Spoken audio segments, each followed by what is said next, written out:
Hey everybody, it's Mordecai, and welcome back to another video, and happy Pride. I know it's the last day of Pride. I mean, Pride doesn't really end in the month of June, like start to finish, but yeah, it's, culturally acceptable to be as gay and loud about it as you want, or any part of the LGBTQIA spectrum. But heteronormativity, don't we love it?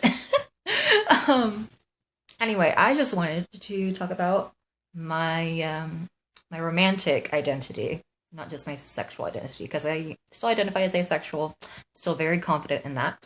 And just wanted to talk about how forcing labels onto people is not a cool thing. So a person who I really look up to, Dan Howell, yes, of course, Dan. And one of the points he made in basically I'm gay is, labels can be helpful for people, but it can also be hindering. Well, I'm someone who's always thought that labels were a good thing, just because, I would go between one or another didn't make me any less valid. I was just trying to figure out what the hell I was and, where I fit in this community. And turns out I fit in, several different places, so that's fun. But yeah.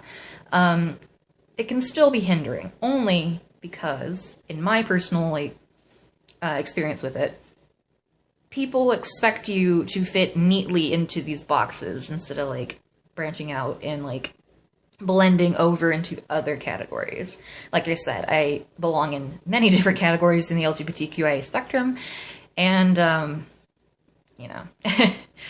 kind of go over into more than one. Obviously, just that I fit into more than one. Anyway, I remember a friend of mine, will not name them, but I was talking about how I am aromantic asexual, and I was in a relationship.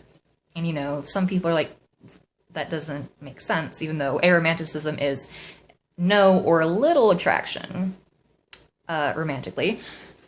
So, people just assume, oh, it's nothing, all or nothing, black or white. There are grays, there are middles. Anyway, this particular friend asked me, oh, so does that make you demi-romantic? And I was like, hard stop, no. I'm aromantic, and yeah, that's how I identify. And, just went along with it, was in this relationship for 8 months. I don't know if I've updated about this, but I broke up with my partner, and, yeah. I'm not going to go into details or specifics, but, I just hard stop, did not want to identify as demi-romantic. There's nothing wrong with being demi-romantic. I'll get to that in a minute. You can probably tell where this is going. And, yeah. Fought with that until after the breakup with my ex. And, actually took a bit of another look into myself and was like, hey, maybe I am demi-romantic because, yeah, I don't want a relationship, but, I could see myself getting into one if the qualifier, if, I got to know this person on a deep and emotional level. So yes, I am demi-romantic. I'm still asexual. But the kicker is, demi-romanticism is still under the aromantic category. So, you want to talk semantics? I'm still aromantic. Don't you just love the English language?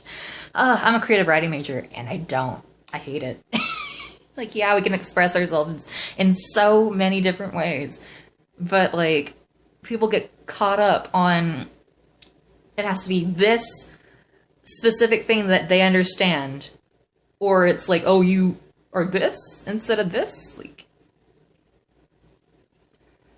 Basically, let people identify how they want and how they feel comfortable with. If they're not ready to come out as a certain identity, how I'm hard aromantic and not demi-romantic, or my gender identity, how I'm just trans, even though I'm actually trans and non-binary. I can get into that in a different video. But I wasn't willing to accept that label for a while, but I had to come to it on my own terms. If you push that person into the label, you're gonna polarize them away from it and make them have these negative feelings about it, and keep them from finding out they identify as this, or if they don't identify as that, excuse me, and they do identify as the thing they keep telling you they are, that's really disrespectful, point blank. And it's, showing that you're not willing to listen to them. So, yeah. Anyway, I just wanted to go off about that since, last day of Pride. Yeah. I'm here, I'm queer, and as another person I look up to highly, Jimmy Snow, said in a recent video, we're here. You don't have to get used to it because we're here. So, yeah. Anyway, I'll see you in another video. Tomorrow's July. Not looking forward to it. But oh well. Let's get on into it. Alright. I'll see you on the next one.